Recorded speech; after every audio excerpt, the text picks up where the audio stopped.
Damian. Perkenalkan, nama saya Fei Belisa. Saya adalah salah satu sales master yang berasal dari Kota Palu, Sulawesi Tengah. Nah, jadi saya itu basicnya bidan ya. Saya dikontrak oleh kementerian. Kontrak kami itu per 3 tahun.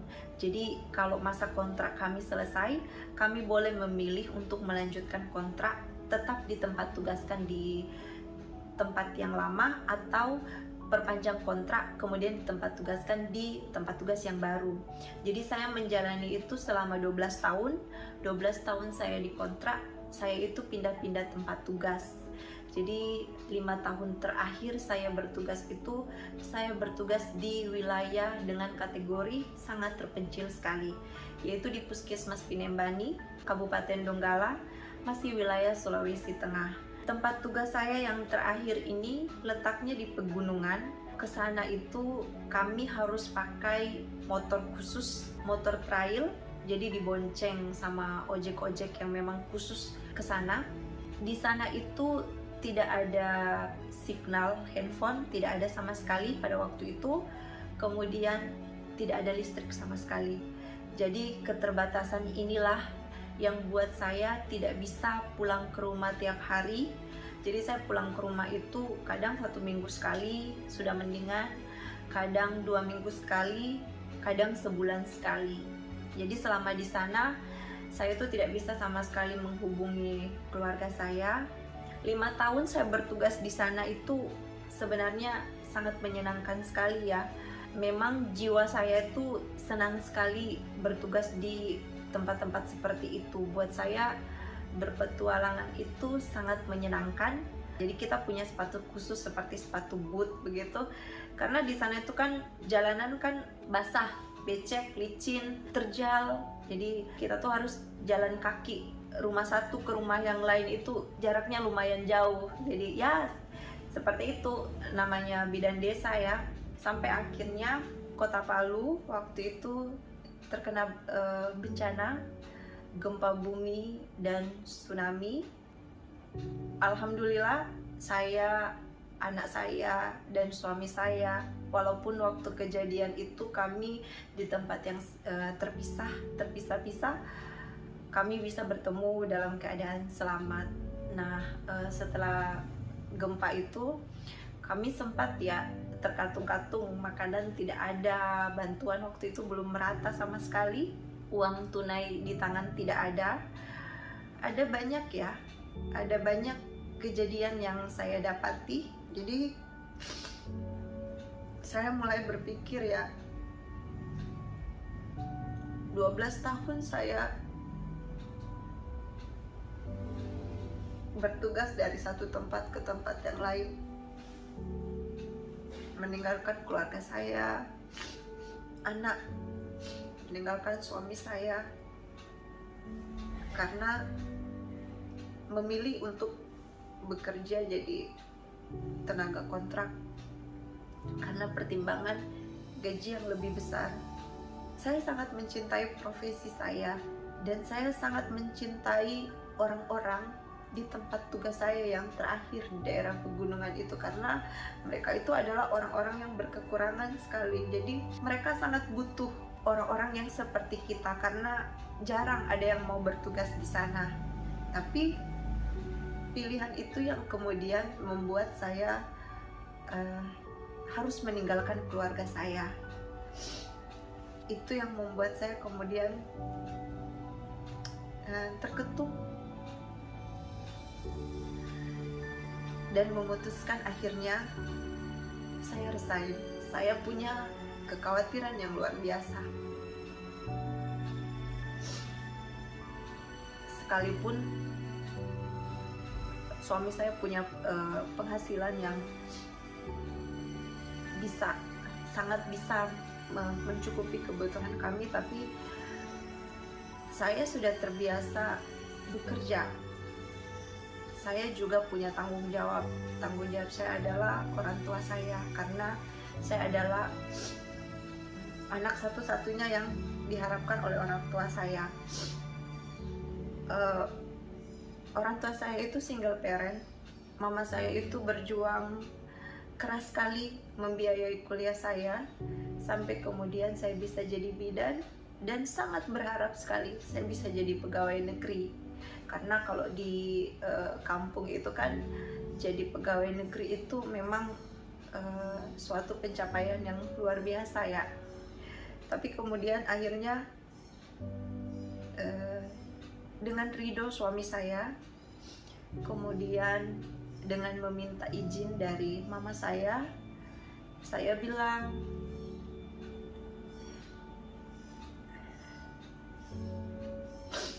saya mau cari pekerjaan yang lain.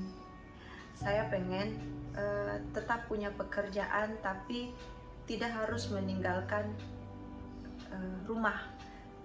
Saya tetap ingin bisa mengurus anak dan suami saya, tapi saya juga tetap ingin punya penghasilan.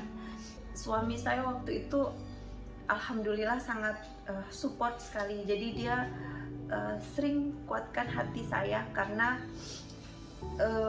saya itu harus menghadapi ya omongan-omongan dari luar, apalagi rekan-rekan seprofesi saya membuang apa yang diidam-idamkan banyak orang. Jadi omongan-omongan seperti itu yang kemudian sangat menyakiti hati saya sekali, karena mereka tidak tahu ya alasan kenapa saya harus resign. 1 tahun waktu Atomy baru masuk ke Indonesia, saya dihubungi teman saya. Nah, teman saya ini dia punya toko kosmetik besar di Kendari. Jadi dialah yang pertama beratomi. Kemudian dia hubungi saya via WhatsApp. Dia bilang, ini ada produk bagus loh, produk Korea. Kamu kan suka pakai produk Korea. Cuma waktu itu saya sama sekali tidak tergerak ya, sekalipun saya suka produk Korea. Karena ya saya lihatnya dia pedagang, saya lihatnya dia penjual kosmetik. Masa sih dia merekomendasikan produk ini bagus, padahal dia sendiri pun saya tahu tidak pakai. Jadi bagaimana mungkin saya percaya dia bilang itu bagus sementara dia tidak pakai. Sampai akhirnya saya punya masalah dengan kulit saya. Jadi saya tuh mulai tumbuh flek yang tebal di atas bibir saya ini. Saya bolak-balik ke klinik kecantikan, kemudian di laser kecil-kecilan dan tidak berhasil sama sekali. Sampai kemudian skincare yang menarik perhatian saya waktu itu tuh Six System. Saya melihat Six System itu bagus, lengkap, dan paling mahal waktu itu di situ. Jadi saya pikir produk yang paling mahal itu yang paling bagus. Maka waktu itu saya orderlah Six System. Waktu saya pegang produk itu pertama kali, dari produknya saja ini sudah bagus kemasannya. Saya rasa ini bisa dijual. Nah, dari situ awal mulanya saya mulai beratomi. Jadi memang produk di Atomy itu memang luar biasa, bagus sekali. Saya waktu itu mulai order dalam jumlah banyak, karena waktu itu kan Sulawesi Tengah kan belum ada center. Jadi pembelian dari Jakarta ke Palu itu harus belanja 4 juta untuk free ongkir. Saya mulai mencari produk yang gampang untuk saya jual. Saya memilih body lotion, saya memilih healthy glow base, terus kemudian saya pilih foam cleanser, terus kemudian saya pilih BB cream dan odol yang gampang untuk saya perkenalkan ke orang banyak. Tidak saya sangka peminatnya itu luar biasa sekali. Kemudian saya diajarkan bagaimana bisa untuk dapatkan pairing di Atomy. Jadi saya itu registrasikan diri saya pada bulan Agustus, kemudian bulan September itu saya sudah di level agen, dan September itu saya pairing perdana. Jadi dapat 870.000 itu buat saya sangat senang sekali. Saya mulai mencari tahu dari upline saya ini, kemudian saya naik cari tahu siapa leader saya, dan saya mulai belajar pelan-pelan bagaimana cara menjalankan bisnis di Atomy. Saking penasarannya saya waktu itu, saya ikut leader saya ke Malaysia untuk bertemu dengan leader saya dan untuk belajar produk. Saya tuh mulai terpicu semangat saya beratomi sampai akhirnya pada bulan Mei 2020 saya bisa jadi sales master. Dan pada bulan Juli kami akhirnya bisa diizinkan untuk membuka pusat pelatihan pertama kali di Kota Palu. Dan itu sangat luar biasa ya buat kami, karena waktu itu kan kami selama beratomi kesusahan ya kalau soal pengiriman, karena waktu itu kan di kota kami itu tidak ada center. Jadi center itu sangat penting. Saya mau tim-tim yang ada yang memakai center saya itu merasa nyaman untuk belajar, karena bagaimanapun saya tidak bisa seperti ini tanpa tim saya. Ini sudah 1 tahun 8 bulan ya saya beratomi. Jadi menjalankan bisnis di Atomi itu bukan tanpa kendala. Kendala itu dari mulai kendala produk, karena dulu kan awal-awalnya kami itu orang yang sama sekali tidak berpengalaman ya persoalan skincare. Sementara produk skincare lah yang booming waktu itu di Sulawesi, booming sekali kalau skincare. Yang kedua adalah persoalan menjalankan bisnis jaringannya, persoalan tim. Jadi yang buat saya bertahan ya, yang buat saya bertahan di bisnis ini adalah niat mula-mula. Jadi niatan saya itu dari awal itu hanya itu ya, pengen sekali semua orang bisa merasakan manfaat dari beratomi. Alhamdulillah ya, saya yang awalnya terkatung-katung dari sejak saya resign jadi pegawai negeri, saya mulai bisa ya membuktikan, bukan hanya ke orang-orang yang awalnya sangat meragukan pilihan saya untuk berhenti jadi pegawai negeri. Yang paling penting buat saya adalah membuktikan kepada mama saya. Jadi saya tahu beliau sangat berat hati ketika saya memutuskan untuk berhenti jadi pegawai negeri. Dan saya tahu beliau sangat luka hati tapi tidak bilang, karena bagaimanapun juga beliau berusaha sangat keras sekali untuk membesarkan saya, untuk membiayai pendidikan saya, dan untuk menjadikan saya pegawai negeri. Jadi waktu itu saya beritahu ke mama saya, mama itu bukan gagal, mama tidak gagal, mama bisa buat saya selesai kuliah, mama bisa, saya pegawai negeri. Dan waktu itu saya kasih ke ibu saya, bilang ke mama saya pegawai negeri loh, hanya mungkin cara saya memilih untuk sukses berbeda. Jadi itu yang bisa saya buktikan sekarang ke mama saya, bahwa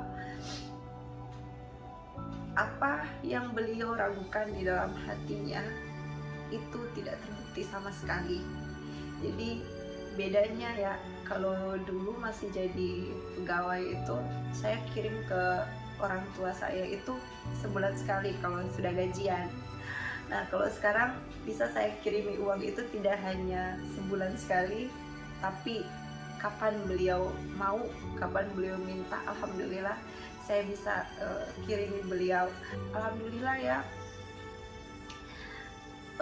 mama saya istilahnya ya bisa mengangkat mukanya kalau ketemu dengan orang. Jadi tidak malu-malu lagi karena anaknya tidak mau jadi pegawai negeri kemudian jadi penjual online.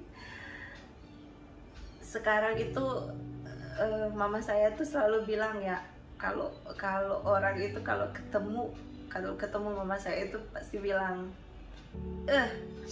anaknya nih bosnya Atomi. Jadi mama saya itu senang sekali, saya pun juga senang sekali. Jadi apalagi kemarin pas pada waktu pandemi ya, pandemi besar-besaran itu, pekerjaan suami saya itu usaha dengan yang dibuat dengan rekan-rekannya itu kan bangkrut ya, jadi tidak ada pekerjaan sama sekali, dan kami memang sangat terbantu sekali dengan penghasilan saya beratomi.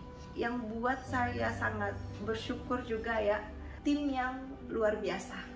Saya ditemukan oleh orang-orang yang luar biasa yang kemudian ada di dalam tim saya. Saya akan lakukan apa saja demi tim saya.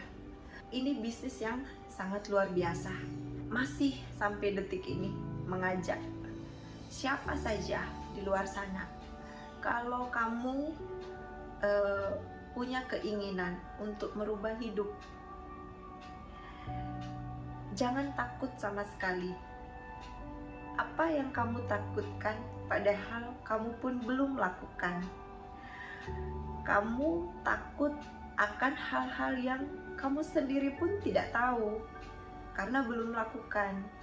Jadi ada baiknya ketika orang-orang yang mengajak kita itu untuk melakukan hal-hal yang positif, untuk menghasilkan hal-hal yang berguna bagi kita, bagi keluarga, tidak ada salahnya untuk kita ikuti. Kita tidak akan pernah tahu jalan rezeki kita itu ada di mana. Kita tidak akan pernah tahu Allah mempertemukan kita dengan siapa yang kemudian mendatangkan kita rezeki. Jika hari ini kamu sudah merasa nyaman dengan apa yang kamu punya, itu semua bisa saja hilang dari kita, bisa saja diambil dari kita.